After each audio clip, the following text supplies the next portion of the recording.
I just finished a vlog. And then I got a book in on my Libby app.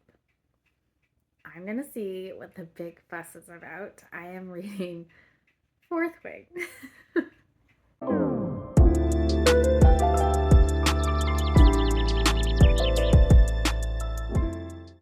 This is one of those like phenomenon books that like everybody and his dog who loves fantasy has read it. People rave about it. The third book came out, so if I like the first one, I could literally binge the next two books. We shall see.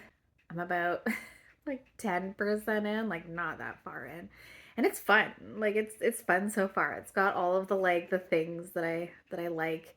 The girl up against extraordinary circumstances, and she's at like some sort of magic-y school. It's not magic. Dragon school. She's learning to be a dragon rider. And the absurd death count. I do remember listening to a rant video from someone, so I'm kind of like a little bit spoiled for it, so I know what's coming. But the economics of the book just don't make sense. Like, if you're that hard done by for soldiers, why is their training so ridiculously difficult? A third of them die in their first year, a third of them die in the second year, and a third of them die in their third year. Like it's absurd, absolutely absurd. But it's kind of fun. So I can already kind of see why it's got the big fuss. I'm enjoying it. I'm enjoying it. I'll give you another update. I am 50% of the way through. And it's so much fun. Oh my god. Like, I have watched all of the rant videos of people just absolutely dissecting this world, and like, I don't care. Like, this is one of those books where you just like suspend everything. You have to just let logic go. The violence is just insane. The lusting of these young adults is pretty palpable. You know, you got the achingly handsome man who's so tall that he's like the enemy, and you have to like not love him, but like, oh my god, he's so hot. You know, it's funny and entertaining. But the thing that I'm liking about it, truly, is the dragons. I am constantly looking for books that have dragons. I love dragons. And I can never find a book that satisfies the amount of dragon that I need. And this one's doing that. So many times I will read a book that promises dragons and there's like no dragons in them. I will try and think of some of them that I have read that I have loved, and I will try and think of some of them that I have read and thought, needs more dragon. And this one, I mean, it could use more dragon, absolutely. But the dragons that are in it are, yes, please. And they're my favorite kinds of dragons, too. The, like, ancient wisdom, we only share what we want with humans because humans just are not, you know, intelligent enough and wise enough. And we're, like, super wise and ancient. And we know all of the things, and we're not going to share them with you. Like, that's my favorite kind of dragon. And I love it. And these dragons have like mind to mind with some people, and they only can talk to the person that they are bonded with. So our main character, of course, gets like the most powerful dragon, but she doesn't just get the most powerful dragon. She gets the most powerful dragon, and then like a second little baby dragon. And this little baby dragon is reminding me of the dragon Toothless from How to Train Your Dragon. And it's just so cute. I love it. I love it. I love it. I'm 50% of the way through, and let's just like keep going. It's so fun. So fun. I'm having so much fun. It's going to be a tough month to decide my bracket because I loved The Hot King, but like this is kind of fun too. I don't know. It's so hard. Okay, let's just keep going. Keep going. I'm on chapter 36 of 39. It's getting real. Oh my god, I'm gonna like I'm gonna have like the longest review for this one. We don't need any more reviews on the internet for it. Oh, it's so much fun. It's so much fun. We're gonna see if I can do some seed planting while I review Fourth Wing. I finished Fourth Wing in an unprecedented amount of days, considering I am so busy. And then I got food poisoning. So my review is a little bit delayed, which is why you're getting multitasking right now. Fourth Wing. I thoroughly enjoyed it. And I was trying to figure out why it fits so well with me. Like, I know it's not for everybody, but there was just something about it that really worked. Now, take out all the steamy bits and it still works.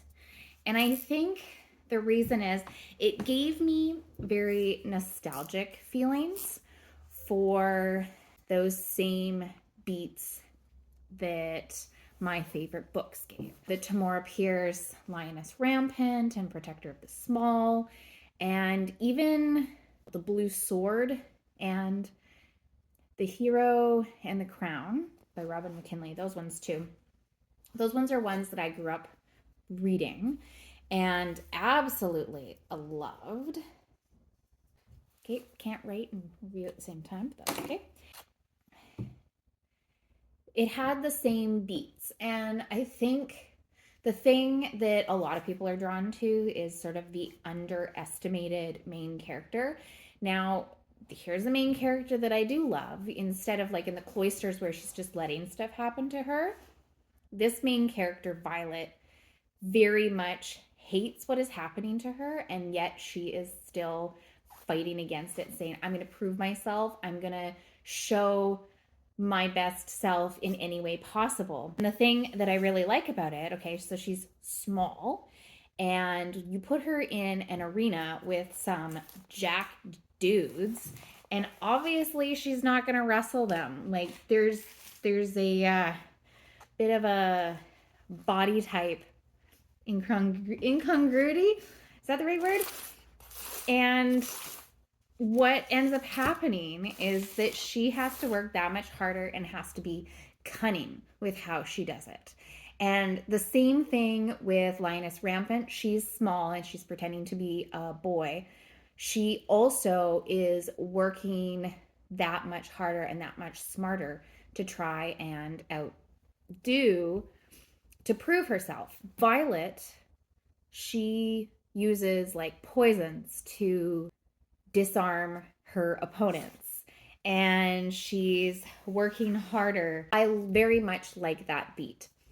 In those same sort of school setting stories, there is always that like one baddie kid who's got it out for them.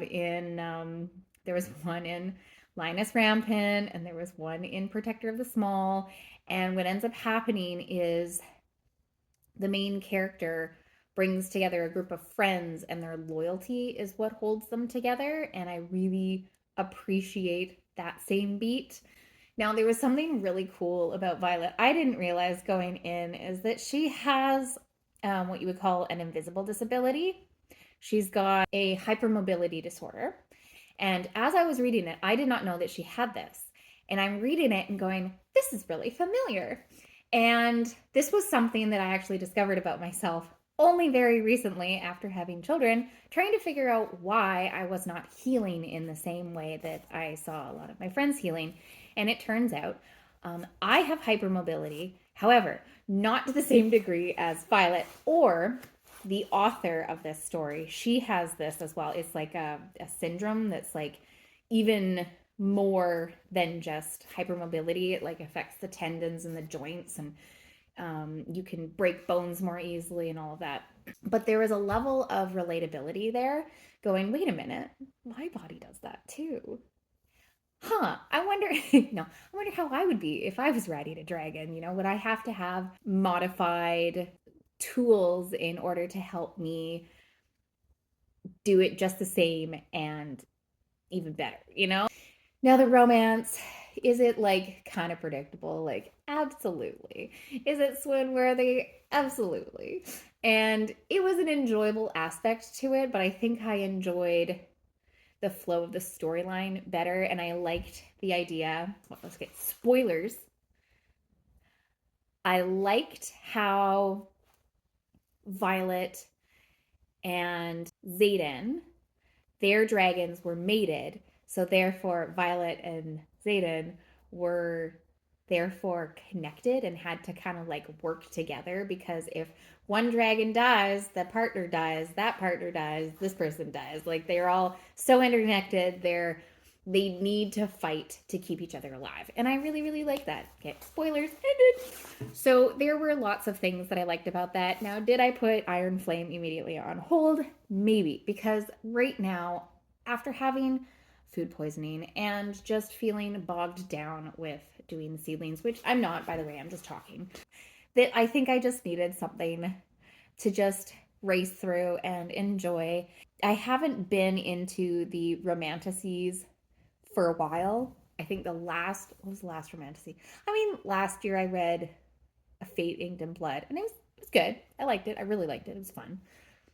But there isn't one that like really sunk its teeth into me, and I think this one did, and I think it's the dragons. You got me with the dragons.